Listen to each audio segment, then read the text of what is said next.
the pool in El Salvador and we're gonna practice learning how to duck dive. And we got a bunch of different amigas here riding different sizes of surfboards. So we're gonna experiment with what's the biggest surfboard that you can actually duck dive, and also working on technique, how to do it. Boom.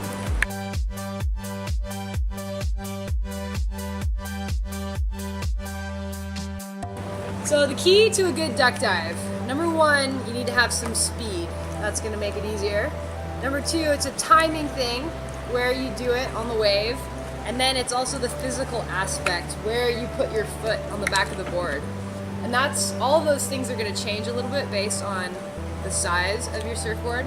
I have this little tiny, really cute 5'4", and it duck dives really, really easily. So you wanna get up some speed. You want to have your hands just kind of like right at your shoulder. The first step is to push down. And I like to keep my knee on the board to kind of hold the board, like help it push down. Like you push down with your hands and then you're keeping it underneath you with your knee. And then once you get down to the depth, then you push through with whatever reaches. Like I use these little tiny boards, so a lot of time I'm pushing with my shin right here. And then if I want to go really deep, then I'll put my foot on there. But a lot of times if I'm being lazy and it's not really that big a wave, I just push with my shin. But if I had a longer board and my foot reached the edge of the board, then I would always push with my foot.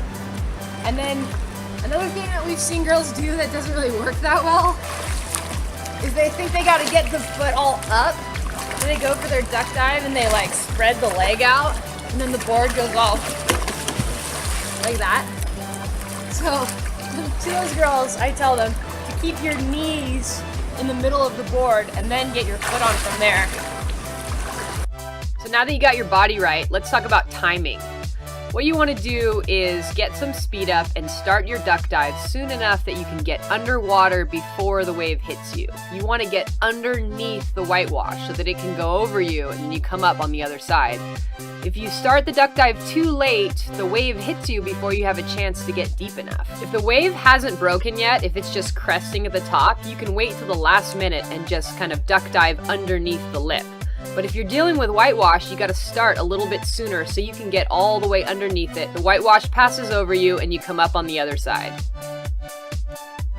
Here are a few examples of some amigas giving it a try, and we can talk about what's going wrong. Here's an amiga that's pushing down nicely with her hands, but she's not following through with her leg. So the board doesn't scoop through the wave very nicely. If you have a really good push down, but there's no follow through, then the board just goes out that way. This is what you want the board to do underwater. Scoop down and then come back up on the other side of the wave.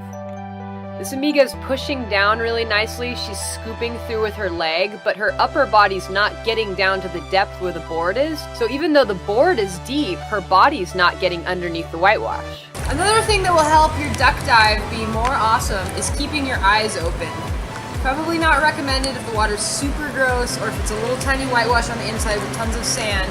But if you're outside and there's a big wave coming, keeping your eyes open will help you because the whitewash is not uniform. It's not like a complete wall of darkness. There's like patches of more turbulent water and then there's patches of more airy water. And you can actually move yourself into the lighter patches and avoid some of the force? Yeah, you can avoid some of the force of the wave if you look for it. And if, worst case scenario, the big force is gonna hit you, at least you see it coming and kind of brace for it. I don't wear contacts, but Jackie does, and Jackie says that she still opens her eyes underwater and very rarely loses a contact. So a lot of girls come down on retreats and they say, I really want to learn how to duck dive, but then they bring these like really big boards. This is a 6'4", so it's super hard to duck dive a board like this. Like even for me, it's really challenging, and for someone who's not good at duck diving, it's going to be nearly impossible. So keep that in mind. The problem might be your surfboard. But just for fun, we'll try and duck dive it in the pool. Let's see if I can make it go under.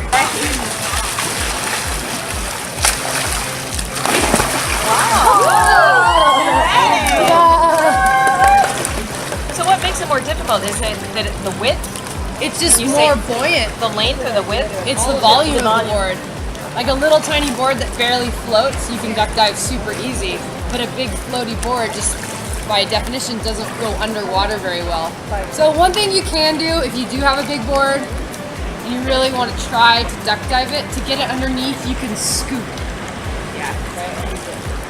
Because it's hard, if you have a big board on the water, if you push this down, it doesn't go because it's got all this volume on the water. So you're displacing all this water to make it go under, which is hard. But if you tilt it, then it'll go under much easier. So if I was out surfing and I wanted to try and duck dive this board, I would tilt it to scoop it and then follow through like normal. And that's how you duck dive.